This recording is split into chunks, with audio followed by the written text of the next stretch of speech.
Ce dialogue a commencé en 2019 avec une femme indienne Kogi, Judith Nuvita. Et dans la volonté de Marie-Hélène Strauss, qui a initié ce dialogue avec les femmes Kogi, en ayant le courage de partir seule en Colombie à la rencontre de ces femmes. Ce dialogue est en cours, elle nous le partagera sûrement à une autre occasion parce qu'il est juste passionnant. C'était en 2019, le début. En 2020, ce sont plus de 60 managers et entrepreneurs et dirigeants romans qui ont expérimenté les lois du vivant dans leur entreprise. Certains sont là ce soir, je les en remercie. Et cette expérience a duré 6 mois. Aujourd'hui, ils demandent à poursuivre l'aventure, c'est-à-dire vraiment, ils se posent la question de l'organisation vivante, non seulement apprenante, mais aussi vivante. Et ce travail se poursuit assidûment. Et c'est vraiment une démarche qui prend du temps. Cette année, en 2021, vous l'aurez compris, toutes les personnes qui sont là ce soir sont là aussi pour commencer ce dialogue avec l'Académie, avec la société civile. Et pendant 2 jours, nous allons dialoguer déjà aussi entre nous. Et il y aura des moments de dialogue aussi avec les Kogi. Et ça, c'est très important.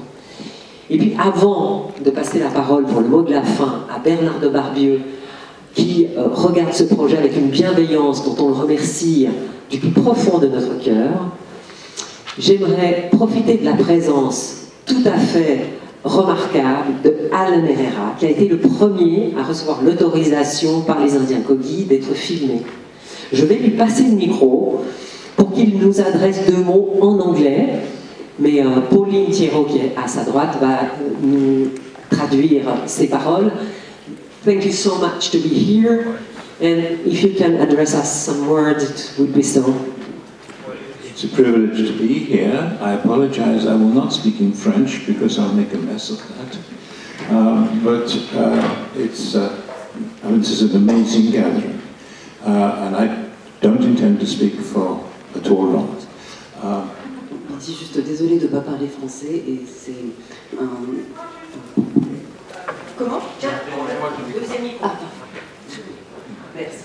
Oui, donc il disait juste désolé de ne pas parler français et c'est un... il ne va pas parler longtemps. There are a few questions or things I would raise at the very beginning with you. Il y a quelques petites choses que je voudrais soulever pour commencer avec vous. The first is we are asking questions about who are the Kogi, what are the Kogi, what do the Kogi understand. We need to ask who are we, what are we, what do we understand. Alors la première c'est qu'on dit qui sont les Kogi, que font les Kogi, qu'est-ce qu'ils comprennent, et la question qu'on devrait se poser c'est qui sommes-nous, qu'est-ce que nous on fait, qu'est-ce qu'on comprend. And so who did Arrigo Seiz think he was talking to? Et à qui Arrigo Seiz pensait qu'il était en train de parler. Gunther has already observed that he was speaking to the robbers of the world. That is who we have been. Et Gunther a fait remarquer qu'il était en train de parler à ceux qui ont pillé le monde, et c'est effectivement ce qu'on a fait. That is how Arrigo Seiz understands us. C'est comme ça qu'Arrigo Seiz nous voit, il nous comprend. And so we have to be very careful when we are taking things from the Kogi, as we intend. Et donc, on doit être... Why are we taking them? What are we going to do with them? And how will we change them for our own profit? Et c'est pour ça qu'on doit être très prudent quand on prend des choses des Kogi, parce que qu'est-ce qu'on va prendre et how will we change them? And how will we use them for our own profit? Comment on va les modifier et comment on va les utiliser pour notre propre profit. It's hard to avoid this process. I know from my own self how hard it is to avoid this process. C'est très difficile d'éviter ce processus, je le sais de ma propre expérience. The longer I am away from the Kogi, the more I am able to invent them in my own image and turn them into a reflection of what I already know and have them speaking banalities. Le plus longtemps je reste loin des Kogi et le plus j'ai tendance à les transformer dans l'image que je me fais moi d'eux. and have them speaking banalities. Ah oui, et finalement, je leur fais dire des banalités. So they reflect us to ourselves for our own profit. Comme ça, ils sont le reflet de nous pour notre propre profit. Now, the Kogi, at one point, they say many things to me which I do not understand. Usually it takes me more than a year to understand what a Kogi has said to me. En général, les Kogi me disent plein de choses que je ne comprends pas. Il me faut plus d'un an, en général, pour comprendre ce qu'ils m'ont dit. And sometimes I have to go and say it to my wife and she explains it to me. Et quelquefois, je vais demander à ma femme qui explique. For example, a Kogi who was teaching young Kogi to become mamas, early training. Par exemple, un Kogi qui enseignait à des jeunes Kogi pour être mama told me to think is to listen. To listen is to think. And you think with your ears. M'a dit, penser c'est écouter, écouter c'est penser, et tu penses avec tes oreilles. Fortunately, my wife was able to explain that he needed to do that because I don't listen. Et ma femme m'a expliqué que le mama avait dû me dire ça parce que je n'écoute pas. We all have to listen and not begin to talk before we have understood what we have heard. Et on doit tous écouter et pas commencer à parler avant d'avoir compris ce qu'on a entendu. And when Enrico Says began to speak, now Anna Maria gave us insights. She has done extraordinary work, and her insights were into the relationship between land and thought. Et quand Arrigo Saiz a commencé à parler, Anna Maria nous a donné aussi des informations. Elle a fait un travail remarquable sur la relation des coquilles avec le territoire. Yes, between land and thought. Entre le territoire et la pensée. Arrigo Saiz wanted to begin by telling us that the land gives the law. It is there in the land, it comes to humans from the land. Arrigo Saiz a commencé à dire que la loi est dans le territoire, c'est le territoire qui apporte la loi. He then said other things, and I imagine most people found it easier to think of the other things than to think of what he began with. He then said Après, il a dit d'autres choses, et beaucoup de gens préfèrent penser aux autres choses qu'il a dites. It was easier to think about the other things than to think about that. C'était plus facile de penser aux autres choses que de penser à ça. But that fundamental concept, which he began with deliberately, Mais ce concept fondamental par lequel il a commencé, is the base of everything else that they're talking about. C'est la base de tout ce qu'ils disent, de tout ce dont ils parlent. How can land be law? Comment le territoire peut être la loi? It's a very interesting question, and if we don't understand it, we don't understand the Kogi. C'est une question très intéressante, et si on ne la comprend pas, on ne comprend pas les Kogi. I say with authentic pride, I do not understand the Kogi. Je le dis avec une fierté authentique, je ne comprends pas les Kogi. I leave it to you. Thank you.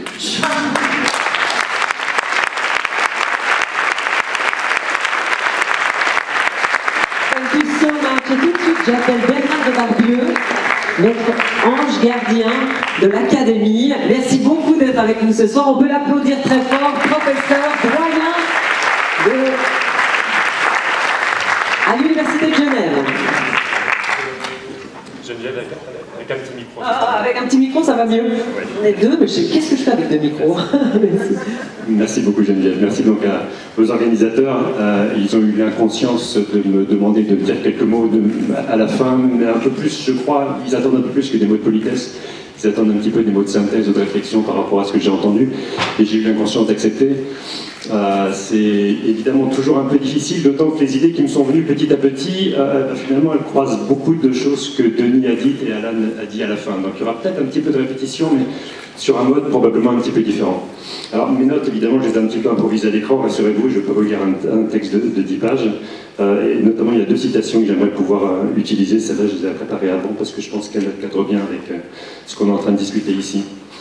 Geneviève, je crois, au tout début, a demandé ou a invité tout le monde à réfléchir finalement à une question simple à laquelle personne n'a répondu clairement, mais chacun devait y répondre un peu dans son fort intérieur, je pense. Pourquoi êtes-vous là aujourd'hui? Alors j'ai essayé de sentir les motivations, au moins du point de vue des personnes qui ont pris la parole, peut-être aussi ce qu'on pouvait sentir dans la salle et dans l'auditoire. J'ai le sentiment qu'il y a une très forte curiosité pour la diversité culturelle en général, évidemment ici appliquée au cas des populations Kogi, bien sûr. J'ai le sentiment qu'il y a une attente, une envie forte que chacun d'entre nous, et nous tous collectivement, nous déprenions un peu des modèles de pensée qu'on a acquis avec le temps, qu'on a expérimenté, dont on est conscient des limites aussi probablement. Et j'ai le sentiment aussi qu'il y a une envie, parce que là pour un peu le mot était dans la bouche de beaucoup de personnes, qu'on avait envie de faire dialoguer les cultures. Autant d'envie, autant d'attentes éminemment respectables, magnifiques, humanistes, réjouissantes, surtout qu'on est en train de communier finalement autour de ces sentiments, de ces attentes-là. Ceci dit, moi, ce qui m'inquiète un tout petit peu, c'est que, si je reprends l'expression du dialogue des cultures, waouh, ça fait un moment qu'on parle de ça. Hein. Ça fait un moment. C'était le motto de l'UNESCO dans les années 70. Et on n'a pas arrêté de décliner cette invitation, cette urgence, cet impératif à dialoguer les cultures, faire dialoguer les cultures.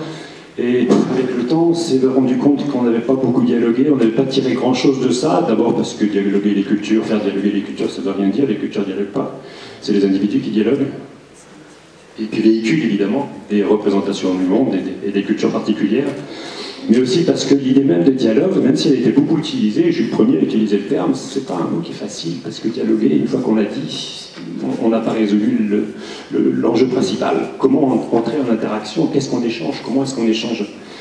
Et j'ai toujours un peu peur de ce type de mot si on n'est pas capable, et je me l'adresse à moi-même, hein, cette incapacité relative, d'être tout à fait clair avec ce qu'on entend dans l'idée de dialogue.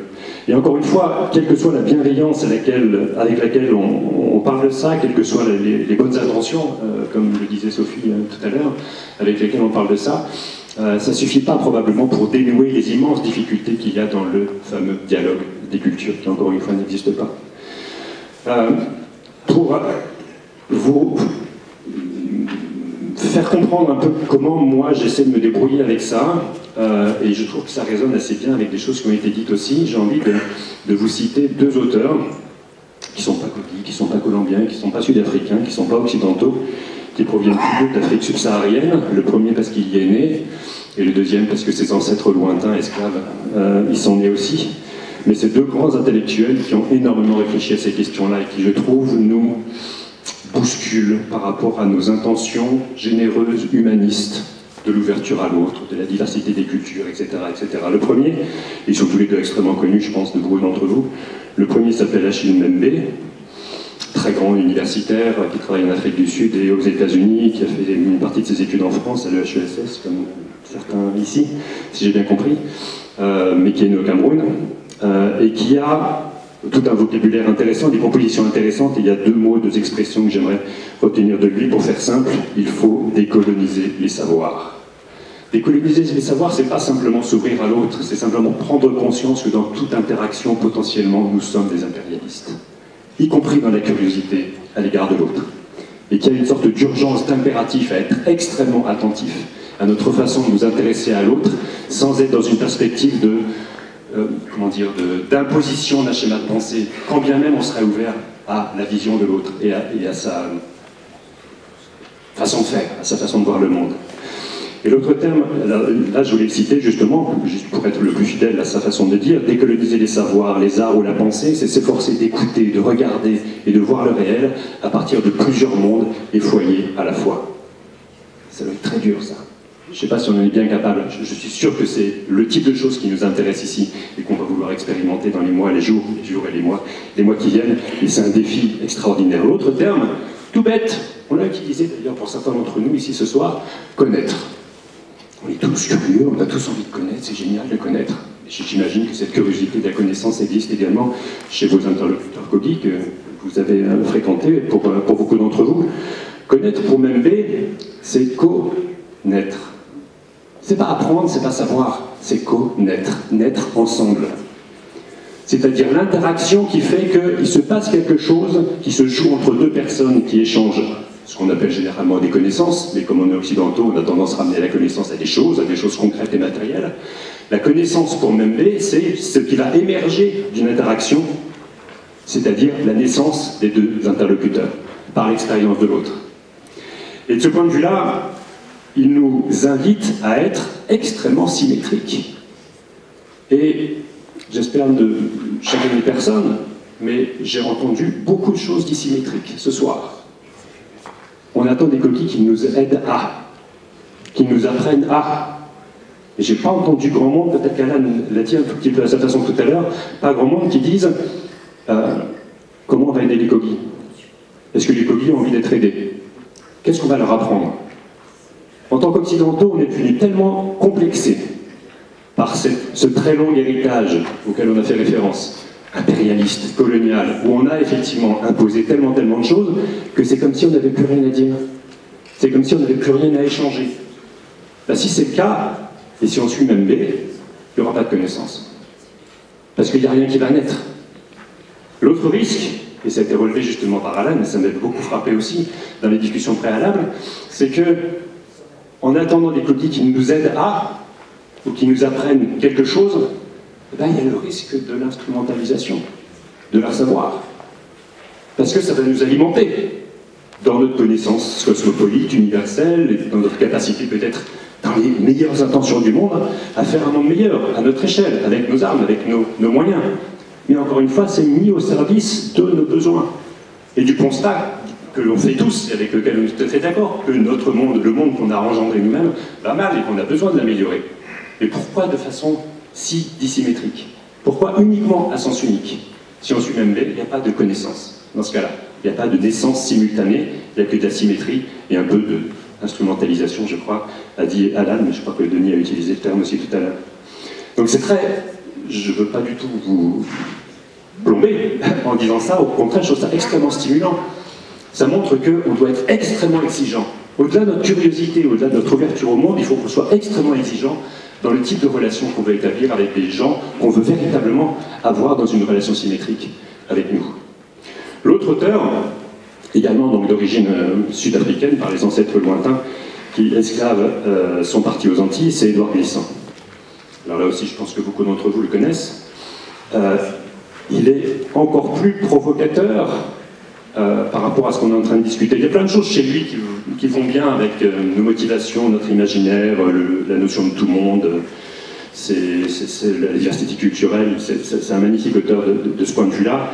Il nous invite en particulier à découvrir nos propres limites de contact des autres. Ça, je crois que c'est à l'origine même du projet, et tout ce qu'on a entendu aujourd'hui va pas dans ce sens-là.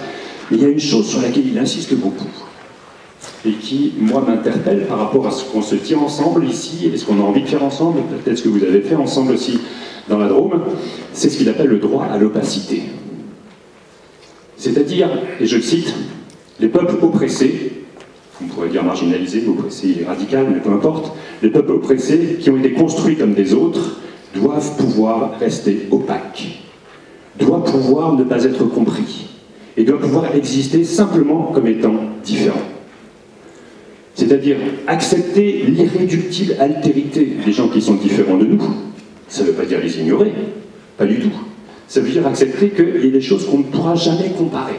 L'incommensurabilité des connaissances et des expériences. Il faut l'accepter, probablement, et pas toujours vouloir ramener, ce qui n'est absolument pas le cas des choses que j'ai entendues ce soir, mais c'est toujours un peu le risque.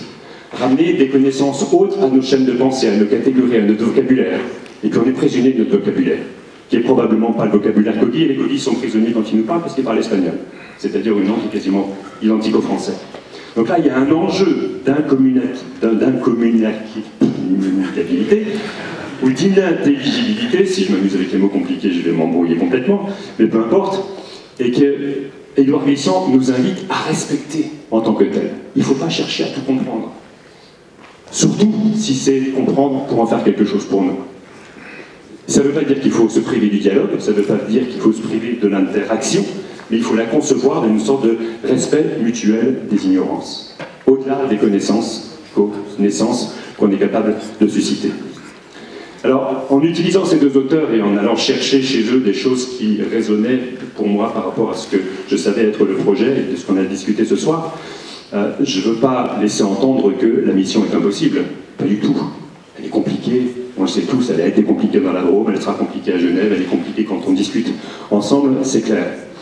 Ce qui me fait mettre beaucoup d'espérance dans ce projet, c'est à la fois la générosité avec laquelle il est conçu, il est pensé, ce très bel humanisme qui l'anime et qui, je crois, nous anime tous ici.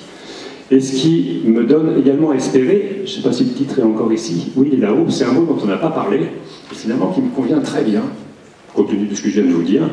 C'est pas diagnostic, c'est pas bassin lémanique, fleuve Rhône, ça va, la santé territoriale, on n'en a pas trop parlé, mais on verra ça demain et après-demain, je pense. C'est croiser, tout simplement. Croiser. J'aime bien l'idée du croisement, parce que le croisement, c'est quoi? C'est, si c'est une structure, ou si c'est un cheminement, c'est des choses qui convergent et qui s'éloignent à nouveau. Et puis au moment de la convergence, on peut imaginer qu'il y a des étincelles. Alors, bien sûr, des voitures qui se rendent devant dans un croisement, ça fait des étincelles, mais c'est pas celle-là dont je parle.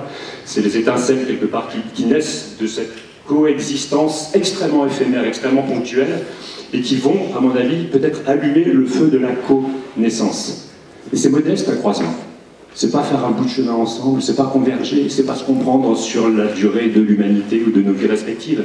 C'est beaucoup plus modeste, et je pense qu'il faut être extrêmement modeste. Accepter de se croiser, accepter de tracer des lignes qui vont se croiser et qui vont générer ces petites étincelles, peut-être tout à fait modestes, mais tout à fait utiles à tout le monde, dans l'espoir, encore une fois, que chacun tirera quelque chose de ces étincelles, que personne en particulier aura amené, c'est le frottement qui va faire les étincelles, et en espérant que chacun, en repartant dans sa direction, aura acquis quelque chose sera né pour l'un et pour l'autre, d'un côté comme de l'autre, à l'issue du croisement. Voilà comment je vous ai écouté, et je vous remercie de m'avoir écouté. Merci infiniment. Merci.